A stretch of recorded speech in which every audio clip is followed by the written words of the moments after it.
Assalamualaikum warahmatullahi wabarakatuh. Alhamdulillahirrabbilalamin. Wabihi nasta'in ala umuri dunia wadin. Wassalatu wassalamu ala asrofil anbiya'i wal mursalin wa ala alihi wa ashabihi ajma'in, amma ba'du. Puji dan syukur marilah kita panjatkan kehadirat Allah Subhanahu wa Ta'ala, karena atas berkat rahmatnya kita dapat berkumpul untuk melakukan aktivitas pada hari ini dalam keadaan sehat walafiat. Saya mengucapkan terima kasih kepada Ibu dan Bapak dosen penguji yang telah menyempatkan waktunya untuk menonton video saya. Saya juga mengucapkan terima kasih kepada Bapak Taufik Alfarizi dan Ibu Ainur Dara selaku dosen pembimbing skripsi saya. Izin memperkenalkan diri, nama saya Zalfa Salsabila, mahasiswi pendidikan fisika 2017, NIM 15. Di sini saya akan mempresentasikan skripsi saya yang berjudul Pengaruh Pembelajaran Model Connecting, Organizing, Reflecting, and Extending atau disingkat CORE terhadap penurunan miskonsepsi siswa dalam materi teori kinetik gas. Saya akan mulai dari bab 1 tentang latar belakang mengapa saya ingin memilih judul ini. Menurut Trianto, fisika merupakan cabang pembelajaran sains yang mempelajari gejala-gejala alam melalui proses ilmiah dan menghasilkan produk ilmiah berupa 3 komponen penting, yaitu konsep, prinsip, dan teori. Konsep dapat diperoleh melalui fakta, pengalaman, kejadian atau peristiwa, generalisasi, juga pemikiran abstrak. Dengan memahami suatu konsep, seseorang dapat membedakan benda satu dengan benda lainnya atau peristiwa satu dengan peristiwa lainnya. Konsep awal yang dimiliki oleh siswa didapat dari pengalamannya dalam kehidupan sehari-hari, tetapi tanpa menganalisis konsep secara keseluruhan sesuai dengan para ahli, sehingga dalam memaknai fenomena yang terjadi, siswa seringkali salah dalam penafsirannya. Interaksi dengan lingkungan akan melahirkan konsepsi awal yang melekat dalam benak siswa. Namun, jika konsepsi ini tidak benar atau tidak sesuai, ia akan menjadi miskonsepsi atau salah konsep. Menurut hasil penelitian Jawhariyah tahun 2018, tidak paham konsep juga dapat terjadi karena siswa tidak memperhatikan pembelajaran yang sedang berjalan atau karena metode pembelajaran yang diberikan oleh guru itu membosankan, sehingga terdapat beberapa konsep yang tidak dipahami oleh siswa. Hal ini terbukti dari hasil wawancara guru fisika, bahwa masih banyak pembelajaran fisika di sekolah cenderung berpusat pada guru atau disebut sebagai teacher-centered approach. Pembelajaran yang berlangsung secara teacher-centered dapat membuat siswa menjadi terbebani dan tidak mampu mengaplikasikan konsep untuk memecahkan masalah. Karena permasalahan yang ditemukan oleh siswa akan selalu bergantung pada guru. Juga, meskipun siswa bisa memecahkan masalah tersebut, belum tentu konsep yang dipaparkan oleh guru itu dipahami sepenuhnya oleh siswa. Tidak melibatkan siswa dalam pembelajaran, kurangnya aktivitas siswa seperti diskusi, eksperimen, atau pembuktian konsep dalam kegiatan pembelajaran, penggunaan media pembelajaran yang tidak tepat juga berpotensi dalam menimbulkan miskonsepsi siswa. Berdasarkan angket yang dibagikan pada siswa SMA saat tahap penelitian pendahuluan, banyak siswa yang menganggap fisika adalah pembelajaran yang sulit. Penyebab dari kesulitan belajar fisika yang dirasakan siswa adalah sebanyak 44% siswa menganggap bahwa materi fisika terlalu banyak konsep yang dipelajari. 16% mengatakan sumber media fisika yang terbatas. 22% mengatakan bahwa cara guru menjelaskan, dan 17% yang lainnya yaitu penyebabnya adalah pembelajaran yang terlalu monoton. Berdasarkan hasil wawancara untuk mendapatkan gambaran awal mengenai kondisi sekolah SMA Muhammadiyah Pamijahan, Diketahui bahwa guru belum mengetahui bahwa dalam pembelajaran fisika sering terjadi miskonsepsi dan belum pernah melakukan tes diagnostik untuk mengetahui tingkat konsepsi siswa di SMA Muhammadiyah Pamijahan. Pada saat pembelajaran pun, guru tidak memberikan siswa latihan soal berupa tes diagnostik untuk mengidentifikasi profil konsepsi siswa. Hal ini berarti pembelajaran yang dilakukan dengan berpusat pada guru atau teacher-centered berpotensi tinggi untuk menyebabkan miskonsepsi pada siswa. Miskonsepsi dapat terjadi pada pembelajaran fisika dikarenakan pembelajaran fisika yang bersifat abstrak. Salah satu materi fisika yang bersifat abstrak itu adalah teori kinetik gas. Hasil studi pendahuluan dengan pemberian soal tes diagnostik Fortier di SMA Muhammadiyah Pamijahan didapatkan bahwa banyak miskonsepsi yang terjadi pada siswa di SMA Muhammadiyah Pamijahan pada materi teori kinetik gas. Di antaranya, 1. Siswa menganggap bahwa pergerakan partikel akan melambat ketika suhu tinggi dan akan bergerak lebih cepat saat suhu rendah. Kedua, tekanan berbanding terbalik dengan suhu. Semakin tinggi suhu, maka tekanan akan semakin rendah. 3. Saat gas dimampatkan pada proses isotermal, tekanan berbanding lurus dengan volume. 4.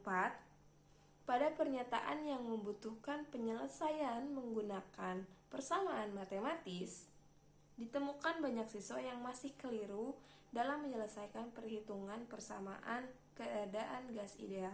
Pembelajaran fisika yang disampaikan guru harus dilakukan dengan pendekatan student center, termasuk pada konsep teori kinetik gas. Teori kinetik gas ini membahas mengenai volume, tekanan, dan suhu. Pada materi ini, siswa membutuhkan proses membaca, kemudian diperkuat dengan diskusi dengan teman atau praktikum dan pembuktian konsep. Namun, jika siswa kurang atau tidak melakukan proses tersebut dikarenakan terlalu berfokus pada guru, maka akan berdampak pada rendahnya pemahaman siswa. Oleh karena itu, diperlukan upaya yang dapat mengatasi permasalahan tersebut dan mengoptimalkan penguasaan konsep fisika pada materi teori kinetik gas.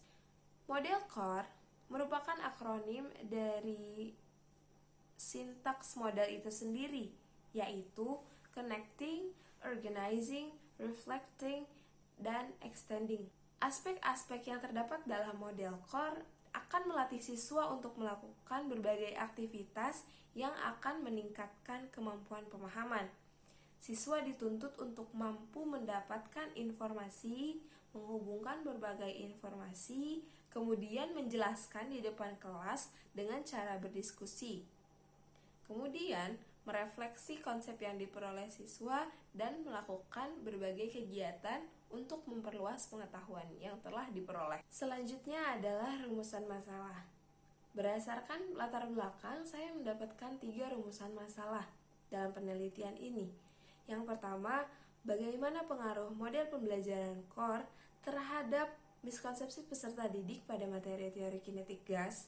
Yang kedua, bagaimana penurunan miskonsepsi peserta didik pada materi teori kinetik gas setelah diberi perlakuan pembelajaran menggunakan model pembelajaran CORE. Yang ketiga, bagaimana pengaruh miskonsepsi peserta didik pada tiap indikator pembelajaran dan ranah kognitif materi teori kinetik gas setelah diberi perlakuan pembelajaran menggunakan model pembelajaran CORE. Kemudian, tujuan penelitian ini didapatkan yang pertama mengetahui pengaruh model pembelajaran CORE terhadap miskonsepsi siswa.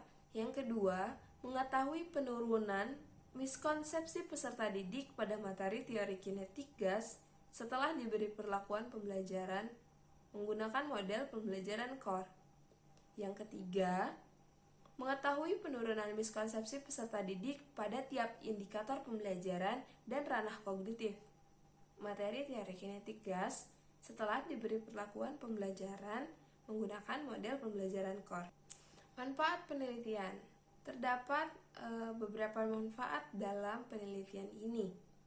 Yang pertama, bagi sekolah, terdapat manfaat teoritis dan manfaat praktis. Manfaat teoritis sebagai sarana informasi bagi sekolah untuk menggunakan model yang baik dalam pembelajaran.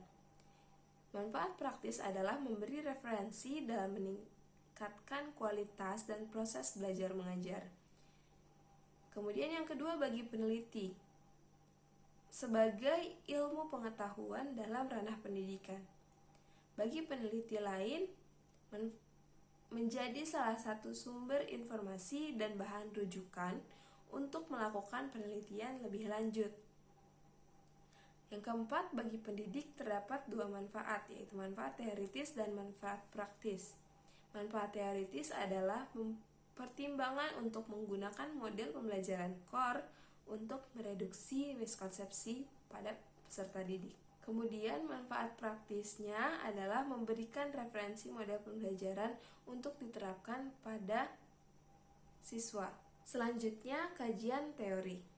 Di sini saya tidak akan menjabarkan kajian teoretik seperti model pembelajaran core, konsepsi siswa, tes diagnostik Fortier, dan teori kinetik gas itu sendiri untuk mempersingkat durasi video ini. Selanjutnya ialah bab 3 mengenai metode penelitian. Metode penelitian yang saya gunakan adalah non-equivalent control group dengan desain kuasi eksperimen. Desain kuasi eksperimen ini artinya saya ingin melihat pengaruh model pembelajaran core yang diterapkan pada kelas eksperimen.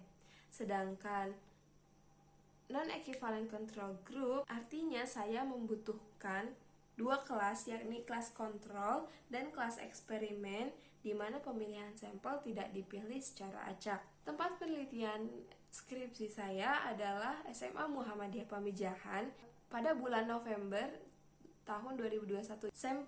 Populasi penelitian saya adalah kelas 11 IPA di SMA Muhammadiyah Pamijahan. Sampelnya adalah kelas 11 IPA 2 dan kelas 11 IPA 3. Teknik penelitiannya terdapat sebelum penelitian, ketika penelitian, dan setelah penelitian. Instrumen penelitiannya adalah instrumen tes, yaitu instrumen yang terdiri dari instrumen Fortier Diagnostic Test yang terdiri dari 15 soal. Pada tahap prosedur penelitian, terdapat 3 tahap prosedur penelitian. Yang pertama pendahuluan, kemudian pelaksanaan, dan akhir.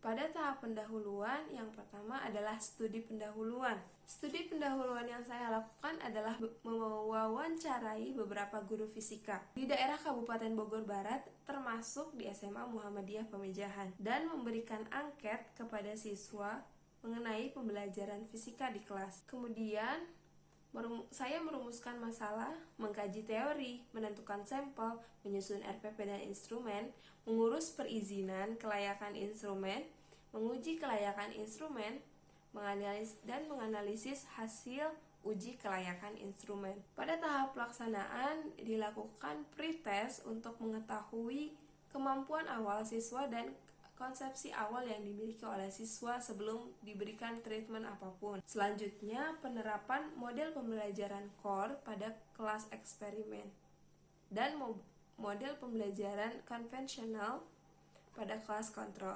Setelah itu dilakukan post-test untuk mengetahui hasil dari kedua model pembelajaran yang diterapkan. Pada tahap akhir, saya menganalisis hasil penelitian, menguji hipotesis, dan membuat kesimpulan.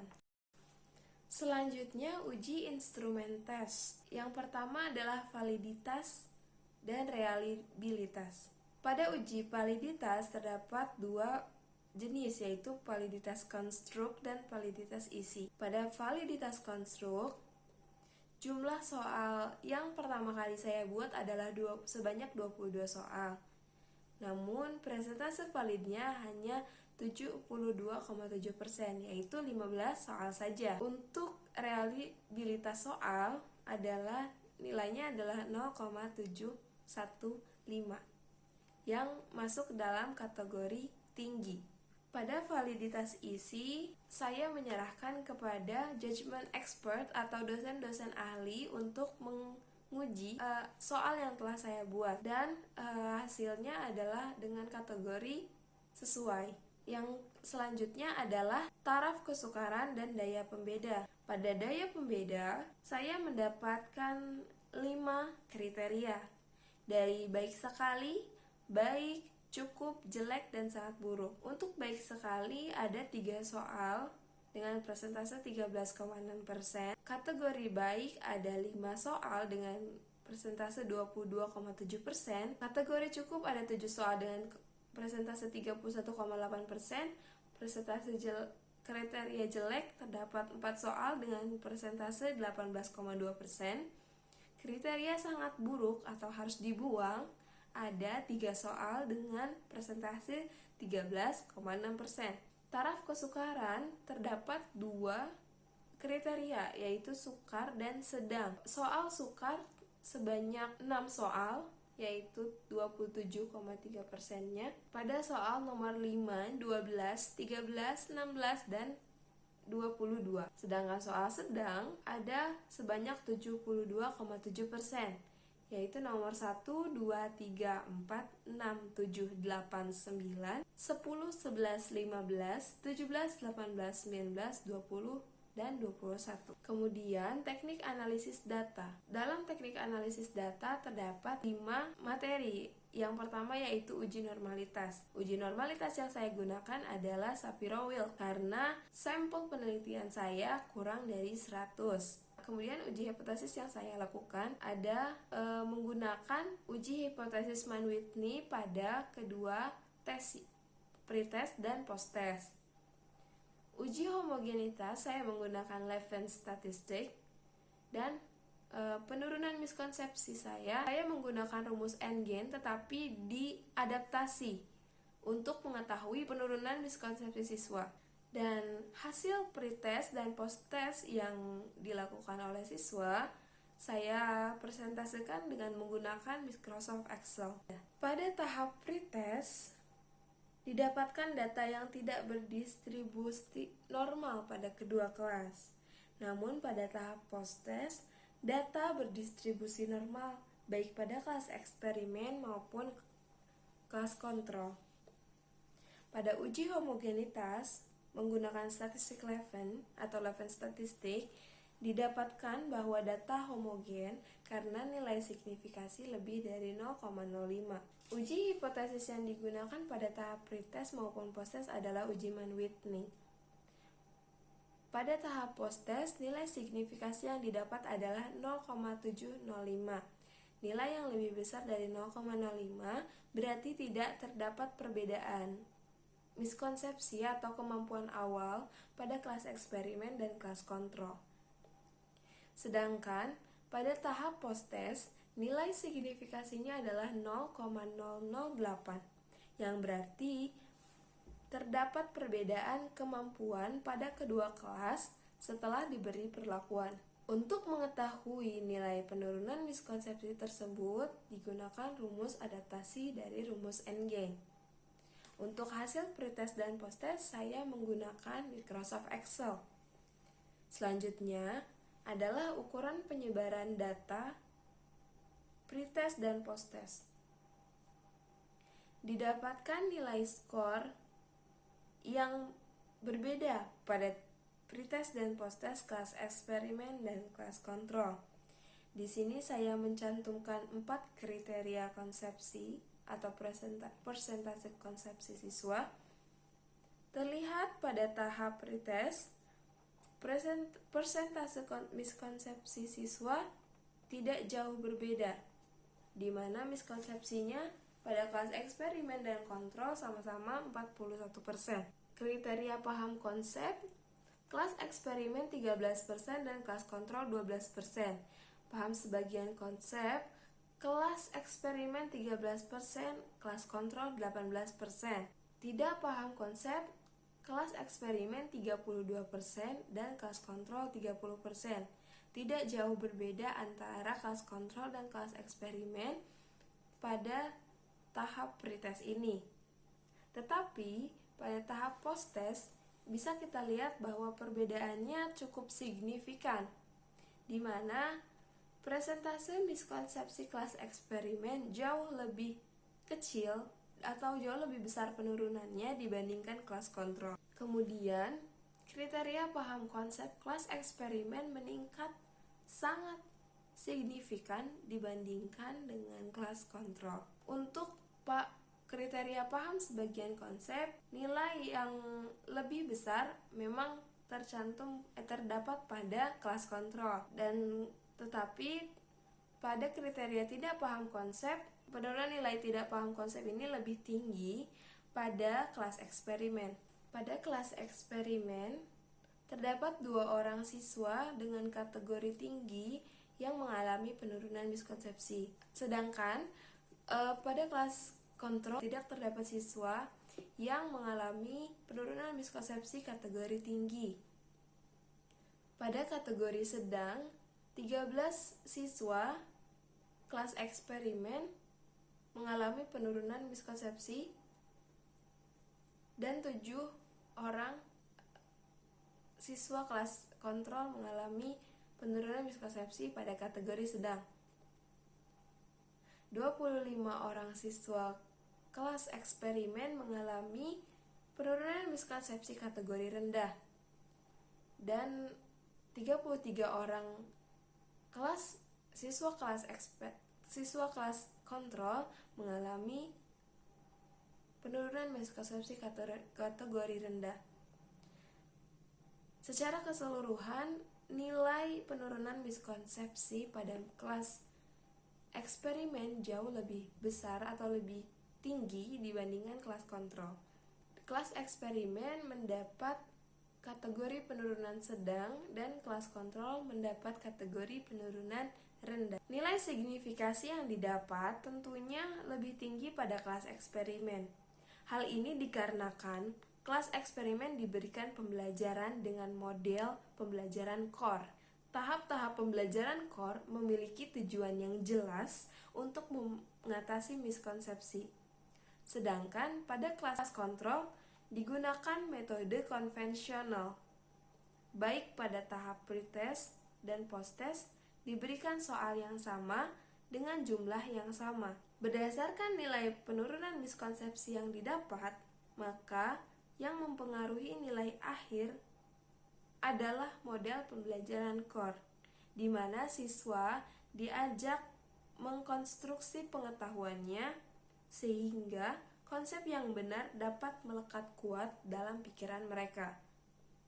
Adanya diskusi kelompok dan eksperimen juga membantu memperkuat konsep baru yang telah dimiliki oleh siswa. Rendahnya penurunan miskonsepsi pada kelas kontrol dikarenakan pada pembelajaran konvensional di kelas siswa tidak diarahkan untuk mengkonstruk pengetahuannya dan hanya menerima apa yang diberikan guru, sehingga konflik kognitif tidak terjadi. Juga tidak adanya diskusi kelompok dan lembar kerja siswa. Sebagai contoh, pada indikator nomor 3, yaitu memahami konsep persamaan gas ideal. Indikator ini menekankan kemampuan matematis pada persamaan keadaan gas. Siswa diminta membandingkan suhu gas awal dan akhir setelah volumenya berkurang dalam keadaan isobarik. Dari hasil penelitian terlihat bahwa penurunan miskonsepsi pada kelas eksperimen masuk dalam kategori tinggi dibandingkan kelas kontrol yang kategorinya rendah. Tahapan model pembelajaran core mendukung penurunan miskonsepsi tersebut karena pada tahap connecting, siswa diarahkan untuk mengamati beberapa objek yang telah disediakan di LKS dan guru memberikan pertanyaan stimulus agar siswa mengingat kembali materi yang pernah dipelajari sebelumnya. Pada tahap organizing, siswa diajak untuk melakukan percobaan sederhana secara langsung agar terdapat konstruksi pengetahuan yang bermakna atau konflik kognitif, sehingga konsep baru dapat melekat dalam pikiran siswa. Tahap reflecting Siswa diminta menelaah kembali dan mencari lebih banyak informasi yang dari kejadian yang baru saja dia lihat. Tahap extending, siswa secara individu menyelesaikan tugas untuk mengembangkan pengetahuannya sehingga pengetahuannya terserap sempurna ketika pembelajaran selesai. Berdasarkan penelitian yang saya lakukan, saya membuat 3 kesimpulan. Yang pertama, model pembelajaran core berpengaruh terhadap miskonsepsi siswa pada konsep teori kinetik gas. Pengaruh tersebut terbukti dari hasil uji hipotesis yang memperoleh nilai signifikasi two-tailed sebesar 0,008 kurang dari nilai taraf kepercayaan yaitu 0,05. Yang kedua, penurunan persentase miskonsepsi siswa pada kelas eksperimen masuk dalam kategori sedang. Sementara untuk kelas kontrol terkategori rendah. Yang ketiga, penurunan miskonsepsi pada kelas eksperimen masuk dalam kategori tinggi pada indikator 1, 2, dan 3.